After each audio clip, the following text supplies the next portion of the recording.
TNI membantah anggotanya menjadi provokator unjuk rasa dan ditangkap oleh Polri. Narasi anggota TNI menjadi perusuh hanya untuk membenturkan aparat dengan aparat dan aparat serta masyarakat. Anggota Bais TNI ini, foto ini, ya, bahwa foto ini memang benar, saya sampaikan, ya, bahwa ini foto ini memang benar adalah anggota Bais TNI, ya, karena udah jelas di situ. Yang saya sangkal adalah narasinya, ya. Karena narasi yang disampaikan itu ditangkap Polri, yang kedua adalah provokator. Tidak ada penangkapan oleh Polri. Kemudian tidak ada upaya provokator di situ. Ya, tidak ada. Jadi tugasnya murni tugas negara untuk memantau, karena pengumpulan data itu dibutuhkan oleh pimpinan. Ya, untuk menentukan misalnya memperkuat di daerah A, memperkuat di daerah B. Bagaimana kalau kita tidak tahu situasi di situ? Jadi malah arahnya ke upaya untuk membenturkan antara aparat dengan masyarakat. Menko Bidang Hukum, HAM, Imigrasi, dan Pemasyarakatan Yusril Iza Mahendra memastikan tindakan seluruh aparat berada di dalam koridor hukum dan mengedepankan hak asasi manusia. Pemerintah juga menjamin kebebasan berpendapat masyarakat. Tugas saya yang mengkoordinasikan di bidang hukum dan HAM untuk memastikan tindakan seluruh aparat penegak hukum itu berada di koridor hukum dan mengedepankan hak-hak asasi manusia. Dan ini juga ditekankan oleh Pak Presiden, jangan sampai ada satu tindakan itu di luar dari koridor hukum yang berlaku. Rakyat tidak perlu merasa takut, merasa khawatir, ya, karena pemerintah menjamin kebebasan masyarakat untuk rakyat untuk menyampaikan aspirasinya, menyampaikan pendapat, ungkapan perasaannya melalui unjuk rasa sepanjang itu dilakukan.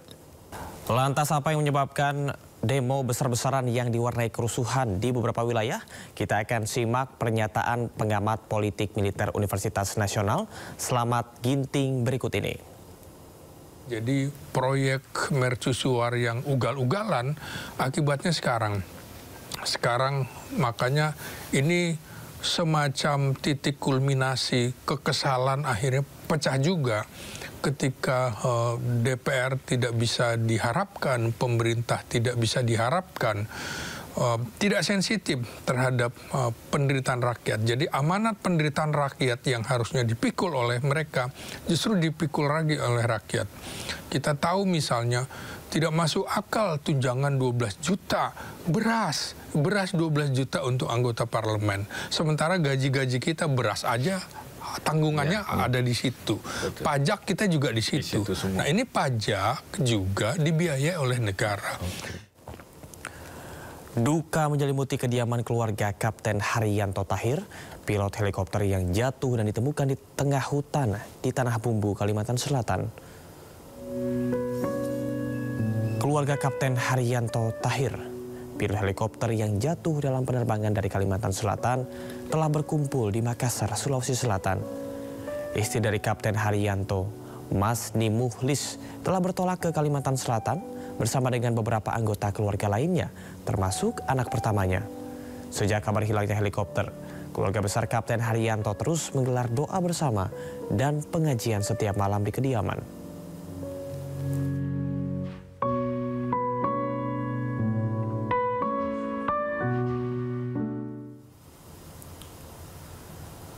Basarnas menemukan kotak hitam helikopter BK117D3 yang jatuh terbakar di Tanah Bumbu, Kalimantan Selatan berhasil ditemukan oleh tim SAR. Penemuan kotak hitam tersebut menjadi kunci utama untuk mengungkap penyebab pasti kecelakaan yang menewaskan seluruh penumpang.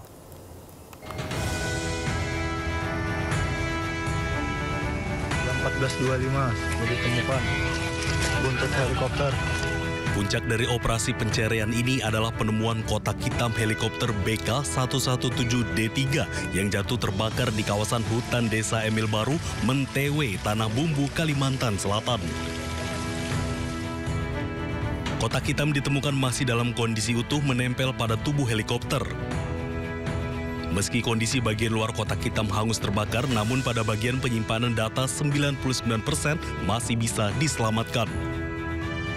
Direktur Operasi Basarnas Laksamana Yudi Bramantio menyerahkan kotak hitam kepada pihak KNKT untuk menyelidiki isi dari rekaman terakhir kotak hitam untuk mengungkap penyebab jatuhnya helikopter yang menewaskan seluruh penumpangnya. Ditemukan antara patahan ekor dengan badan. Ada ekor masih menempel di situ. Masih tertempel sehingga bisa dilepas. Tapi pukul 15.10 sore memang sebagian dari komponennya terbakar. Tapi komponen intinya tempat data itu masih utuh, dan dari tim KNKT tadi pagi menyampaikan bahwa masih 99% akan masih bisa dibaca. Sebelumnya sebuah helikopter dilaporkan hilang kontak usai terbang dari Kota Baru menuju Palangkaraya. Dengan kontak terakhir tercatat pada pukul 7.54 WIB sekitar 10 menit usai lepas landas. Dari Banjarmasin, Kalimantan Selatan, Suhardian, iNews melaporkan. Ratusan mahasiswa menggelar unjuk rasa di depan gedung MPR DPR RI menyuarakan 17+8 tuntutan rakyat. Informasinya usai jeda, tetaplah di Sindo Today.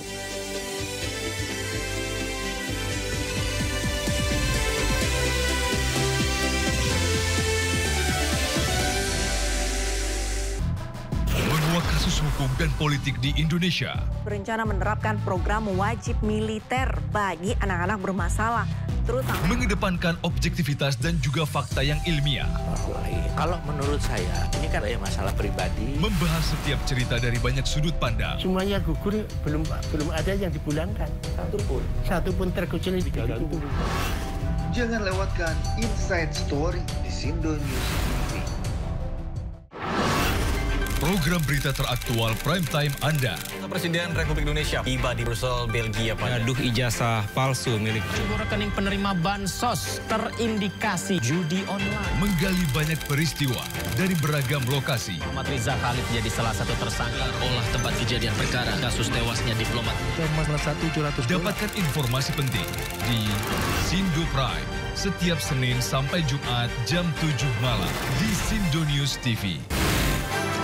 Sumber berita aktual tersaji lengkap di sini. 7 pelaku dalam kasus Hezbollah meluncurkan Sindo Today.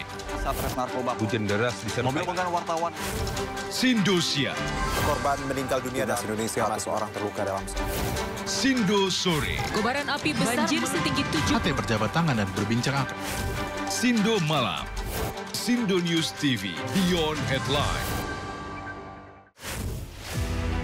Daru itu meninggal bukan karena bunuh diri, tapi kalau itu merupakan tindak pidana, kita juga sudah siap. Sebenarnya kesenjangan itu akhirnya yang menimbulkan polarisasi. Kalau mau membawakan karya cipta orang, itu harus mendapatkan izin. Dengan segala keterbatasan yang ada di negara ini, bersyukurlah.